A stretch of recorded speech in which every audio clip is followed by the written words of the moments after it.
Hey, happy Monday, everybody. I'm Jessup Reisbeck. He is Drew Burgoyne, and this is your CBS 58 Quickcast. And you know, if I'm starting in the Ready Weather Center with Drew, things are going on, and right around 4:30, Drew, a big-time storm rolled through. Yeah, these storms developed right around Madison. Take a look at this. If you missed it, you probably were in it earlier. Look at all the lightning, hail reports, damaging winds. Some of the largest hail that we saw, 2-inch size. So ping pong ball, egg size hail. And then for tomorrow, we get the heat. Temperatures basically spike into the 90s. The heat index, though, up to 105. There is a basically heat advisory for Tuesday and Wednesday, for that matter. If you're sensitive to that heat, good idea to stay indoors in the air conditioning.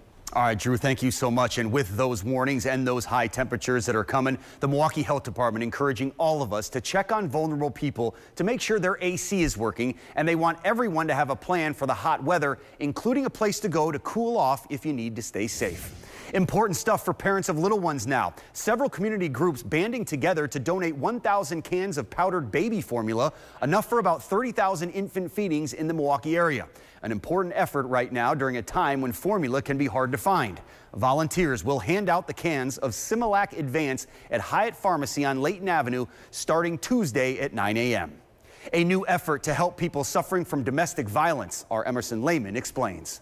The billboard over my shoulder here, one of over 90 that's going up across the Milwaukee area. It's part of Sojourner's new campaign encouraging those suffering from domestic violence to speak out and reach out for help. That 99.9386% is the percentage of survivors that survive domestic abuse relationships when they use Sojourner services. And in addition to the billboard campaign, they're also encouraging businesses around the area to put up these window clings to help get that message out that every abusive relationship has a way out. Emerson, thank you. A Milwaukee judge explaining in open court today how a Milwaukee teenager is being held in connection with 2 separate deadly shootings more than a year apart. 17-year-old Rashawn Seabury was charged with killing a 26-year-old woman in April of 2021, but he was released on a signature bond, and prosecutors say he was involved in another shooting in May of this year where a 19-year-old woman was killed.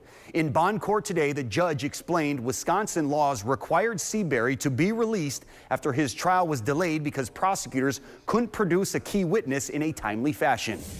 The District 5 police station installing bulletproof glass today after a man walked into the district and shot at officers earlier this year. The bullet-resistant glass will go up in all 7 Milwaukee districts by July. A bipartisan Senate group has agreed on potential new gun legislation. While the final bill hasn't been written yet, the plan would incentivize states to pass so-called red flag laws that allow police or family members to put up warning signs for people who they believe are at a risk to hurt others. It would also create more rigorous background checks for people between the ages of 18 and 21. So, what could this legislation mean here in Wisconsin? Emily Fannin takes a look. Hey, Jessup, well, it seems like there's some movement on Capitol Hill when it comes to gun safety measures. Democrats and Republicans in Wisconsin remain split on the issue. I spoke to some Republicans about red flag laws, and they oppose having government step in to temporarily take guns away from someone who poses a risk to themselves and others. Meanwhile, Democrats are holding out hope at some point their Republican colleagues will sit down with them to discuss gun control measures, but that remains to be seen. Back to you, Jessup. Emily, thank you. Here's some cool news for you. On November 11th, American Family Field will do something it's never done before: host basketball games. The University of Wisconsin men's and women's basketball teams will play a doubleheader. The men will take on Stanford, the women Kansas State. Game times and ticket information is still to come.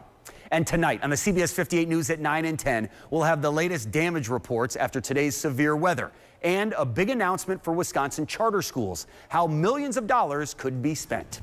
We will see you tonight, but for now, that is your CBS 58 Quickcast. I'm Jessup Reisbeck. Thanks so much for being there.